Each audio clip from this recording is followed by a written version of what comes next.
Bonjour à tous. La question de savoir est-ce que Dieu existe, j'ai envie de dire, il y a tellement de preuves, mais bon, on n'est pas là pour imposer un avis, il faut essayer d'expliquer. Alors, en fait, si on veut savoir s'il existe, eh ben, il faut commencer par le commencement. Et le commencement, ben, c'est la création du monde. Et la création du monde, ben, c'est Bereshit, c'est tout le début. Mais pour cela, il faut être d'accord d'abord de dire que il n'y a pas eu de Big Bang, okay, puisque c'est toute la discussion en fait. On parle de l'évolution de l'espèce, on parle d'une explosion qui a donné naissance des molécules qui sont ensuite développées, etc., jusqu'à donner naissance à ce monde extraordinaire. Alors pour ça, je vais vous raconter deux petites histoires. L'une d'entre elles, malheureusement, j'ai pas le nom en tête, j'ai un problème avec les noms. C'est l'histoire d'un grand sage, d'un des tzadikim de notre peuple, qui était voisin d'un philosophe très connu. Peut-être Aristote, je ne sais pas exactement. Certains vont écouter cette histoire, vont s'en souvenir, vont savoir, vont mettre des noms sur les personnages. Et alors, il y avait bien sûr discussion entre les deux. Le philosophe dit, le monde, eh bien, c'est un monde matériel, il n'y a rien. En spirituel, je ne vois absolument rien. Tout ça, c'est une invention. Votre Dieu, votre Torah, ou les autres religions d'ailleurs, c'est une pure invention. Et bien entendu, le rabbi lui dit, non, regarde, ce que tu vois ici, c'est une création de Dieu. Tout est à la base spirituelle, puis ensuite, c'est descendu dans le monde. Ça a été réalisé par Dieu, etc. Bon, discussion, on va presque dire stérile, jusqu'au jour où le fameux philosophe est parti se balader dans la forêt, dans les montagnes, pour essayer de trouver l'inspiration. Et là, le rabbi a mis un peu de culot, entre guillemets, on va dire, et a commencé à écrire dans le carnet de notes, dans les explications philosophiques de son voisin, des phrases, un texte, une idée. Et le philosophe revient et voit dans son texte quelque chose qu'il n'a pas écrit. Il dit, mais c'est pas moi qui ai écrit ça, c'est... Et alors le rabbi dit, mais de quoi tu parles? Il dit, mais j'ai laissé un texte avec une idée précise, et puis là, soudainement, il y a quelque chose qui est écrit, c'est pas mon écriture, on dit, ben ça s'est écrit tout seul. Il dit, mais tu dis n'importe quoi, il dit, c'est écrit tout seul, c'est impossible. Une phrase, des idées, c'est quelqu'un qui l'a écrit. Il dit, t'as tout compris. Il dit, toi, tu veux un monde d'une perfection pareille, avec des classes, avec des jours, le jour, la nuit, avec toute la complexité qu'il y a dans un papillon, dans un animal, dans un homme, dans sa conception, dans la façon dont il respire, dont il mange, boit. Tout ce qui existe dans le monde est tellement extraordinaire, chaque détail, et il y en a des milliards. Toi, tu voudrais que ce soit le fruit du hasard et du Big Bang, etc., enfin l'évolution, je ne sais pas comment on appelait ça à l'époque, alors qu'une phrase dans un livre, d'accord? Alors on a bien compris, si tu as une idée, c'est qu'elle est composée de phrases. Si elle est composée de phrases, c'est parce qu'il y a des mots, et les mots sont composés de lettres, et tout ça vient d'un esprit supérieur, très limité d'ailleurs, qui s'appelle l'homme, qui a écrit ces phrases-là. Comment voudrais-tu? Alors vous avez compris l'idée, ça c'était la première idée, en fait, le premier développement qu'on voulait apporter ici. Le deuxième, c'est une histoire, presque une blague qu'un rave raconte comme ça en disant, j'étais dans la forêt, puis j'ai trouvé une montre Casio. Alors, il dit ça à quelqu'un qui est athée, qui n'est pas croyant. Alors, il dit, ah, c'est incroyable. Il dit, bah, quelqu'un l'a perdu, quoi. Il dit, non, c'est sûrement du Big Bang, c'est une explosion, et puis boum, une montre comme ça, c'est n'importe quoi. C'est exactement le même raisonnement. Bon. Alors, vous avez compris, le raisonnement revient, l'idée revient. Voir un monde d'une telle complexité, sans pour autant découvrir à l'intérieur et se rendre compte à l'intérieur qu'il y a quelque chose, quelqu'un, un être supérieur, bien supérieur à l'homme, pour pouvoir créer, comme on dit souvent, un moustique, on n'est pas capable de le faire. Bon, pourtant, un moustique, c'est tout petit, c'est tout simple. Non, c'est pas tout simple, c'est très très difficile d'obtenir un tel résultat. On en est totalement incapable. Alors, imaginons la complexité de la nature. Alors, l'idée, en fait, quand on parlait du début, bien si on est d'accord, en tout cas, on va poser ça comme un axiome, on va dire, ok, on imagine que maintenant, on n'est pas dans l'idée de l'évolution, on n'est pas dans le Big Bang, on envisage qu'il y a effectivement création. Je ne pose pas mes idées, encore une fois, on a exposé, on va essayer de développer un peu plus. Si on commence avec Adam Arishon, bien Adam Arishon, il a vécu en tout, normalement, il devait vivre 1000 ans, il va vivre 930 ans. Pourquoi je vous dis ça? Pour vous montrer que par la suite, il va avoir une évolution, il va avoir des hommes qui sont des hommes phares, dans la Torah, dans le judaïsme, qui sont ce qu'on appelle les 7 bergers, qu'on invite à Sukkot, ce qu'on voit dans les sphirotes. Et bien, de la même façon qu'Adam va vivre 930 ans au lieu de 1000, parce qu'il va donner 70 ans à David Amelech, de la même façon qu'Adam Arishon est le premier, on a dit David Amelech est le dernier, puisqu'il s'appelle David Maka Mishicha, le roi Mashiach, eh bien, il va donner 70 ans à David. Si on en rajoute la vie de Avram, Yitzhak et Yaakov, Avram vit 175 ans.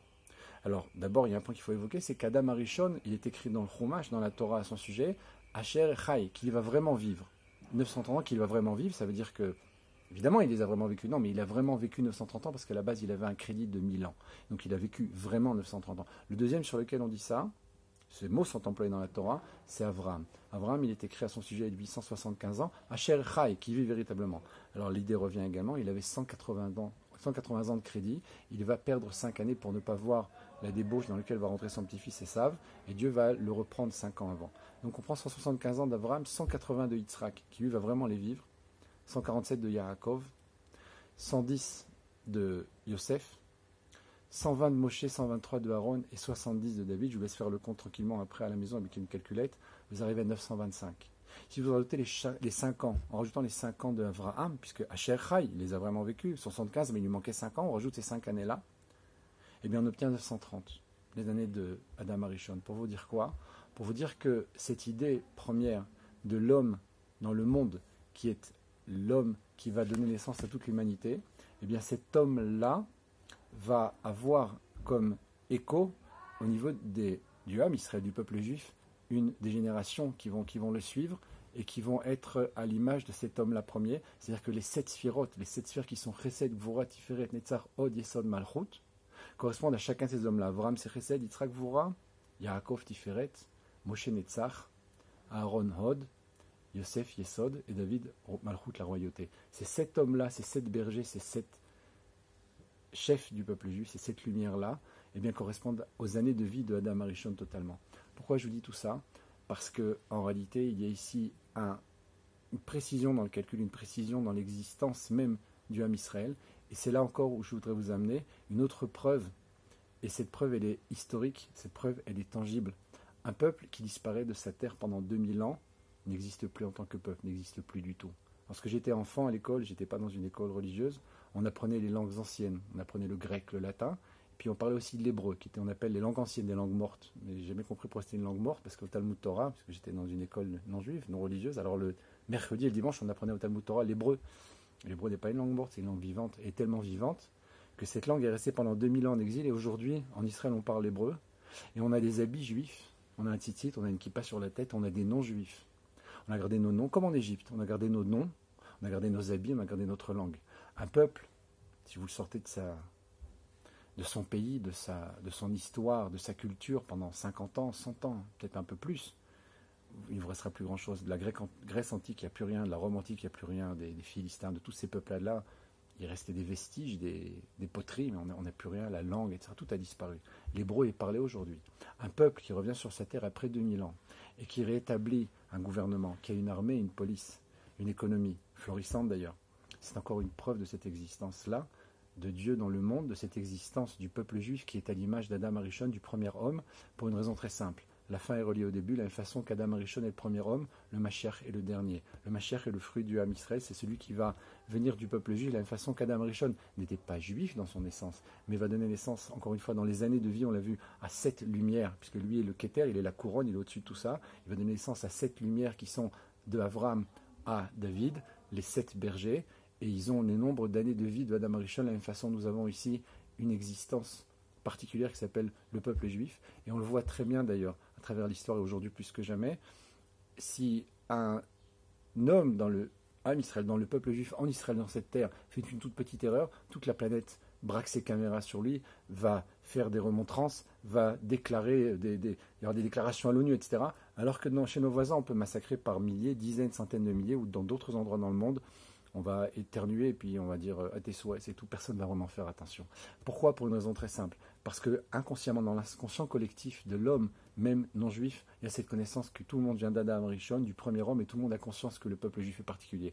Et ça, c'est la preuve pour nous, en tout cas, par défaut, la preuve par négation, que s'il y a tellement une telle volonté de nous détruire que Dieu préserve, une telle volonté, une telle négation, une telle opposition, eh bien c'est la preuve que nous sommes le Ham Israël de l'époque de ceux qui étaient 2000 ans encore dans cette terre. Nous sommes la preuve que nous sommes dans l'inconscient collectif tellement important que nous devons être parfaits. Et oui, on vient nous rappeler à chaque instant qu'on doit être parfait. Cette preuve-là, c'est la preuve que Dieu, dans le monde, a, avant que le monde soit créé, on appelle Allah Bemar Shava, Neshamot Israël, sont montés dans l'esprit de Dieu, les âmes du peuple juif, avant même la Torah et avant même le monde. Lorsque le monde a été créé, est venu ensuite la Torah, puis ensuite, en tout cas, le Ham Israël en tant que peuple, même s'il existait avant la Torah.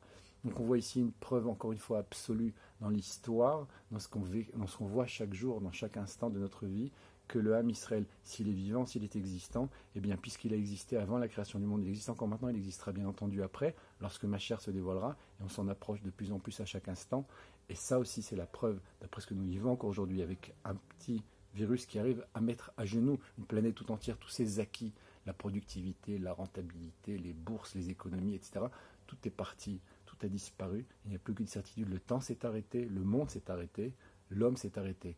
Ce virus a semé la mort, a arrêté le temps et l'espace, de la façon que Dieu avait créé ces choses-là dans le bien, il les a arrêtées dans le mal. Donc on voit ici que cette notion-là est tellement forte et tellement puissante que c'est aussi l'idée première d'un Dieu créateur qui gère son monde dans le bien. Et lorsqu'on arrive à ces situations inverses dans le mal, eh bien on voit ici que l'homme n'est pas si fort que ça. L'homme au contraire est très faible. Nous n'avons rien au niveau de nos forces, au niveau de nos capacités à faire. Nous ne pouvons rien faire face à ce virus. On essaye, on envisage. On voit très bien que les économies vont s'écrouler, que les bourses s'écroulent, que les pays s'écroulent. Il n'y a plus d'avions, il n'y a plus de transport, il n'y a plus de mariage, il n'y a plus d'économie, il n'y a plus de restaurant, il n'y a plus de théâtre, plus de matchs de foot. Tout ça a disparu. Où est la puissance de l'homme? Où est cet homme si fort? Eh bien, il n'est plus nulle part. Il revient à ce qu'il était au début, l'objet créé par Dieu. Et Dieu règne dans son monde, même si ici les forces qui sont des forces opposées sont en train de faire un travail qui n'est pas nécessairement celui que Dieu aurait voulu faire, parce que lui, il veut amener le Mashiach. Et là, il y a un effort du côté des forces du mal pour empêcher cette délivrance. Elle se produira de toute façon. Mais là, on voit encore une fois la preuve que l'homme en lui-même n'est rien, une force supérieure. Même si elle est dans le mal maintenant, il y a encore une force au-dessus de ce mal-là, qui maîtrise et qui gère le monde, qui l'a créé au départ, qui le gère encore maintenant, même s'il y a un jeu contraire avec ce qu'on appelle la Sitra Achara, les forces du mal pour empêcher la délivrance, elle va venir, elle s'approche, et ça c'est la preuve même que Dieu existe. Entre autres, on en a sûrement beaucoup d'autres, qu'on pourrait expliquer longuement, mais le temps nous est imparti. Et pour terminer cette vidéo, donc je vous souhaite de réfléchir à ces calculs qu'on a donnés sur Adam Arishon et tous les hommes qui l'ont suivi dans le Ham Israël, à cette création qui est si extraordinaire et qui ne peut pas être le fruit d'un Big Bang ou d'une évolution, et surtout à ce qui se passe aujourd'hui, alors que l'homme se sent si fort et qu'il n'est pas capable de gérer un virus qu'on ne peut voir qu'au microscope. Chag Sameach.